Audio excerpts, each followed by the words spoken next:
ില്ല രാവിലെ ഭക്ഷണം കഴിച്ചിട്ടില്ല. 11:30 ഞങ്ങളുടെ ഫണ്ട് കയറിയിട്ടില്ല ESAയിൽ. ഞാൻ പ്രാർത്ഥിച്ചു കരഞ്ഞു, അമ്മേ എന്തിനിങ്ങനെ പരീക്ഷിക്കുന്നു, ഞാൻ നിന്നെയല്ലേ ഏൽപ്പിച്ചേക്കുന്നത്.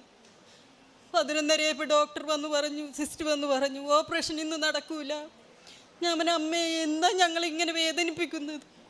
കറക്റ്റ് 12:30 നമ്മുടെ സമയത്തിൻ്റെ അമ്മ അവരുടെ സിസ്റ്റത്തിൽ 1.5 ലക്ഷം രൂപ ES കയറി.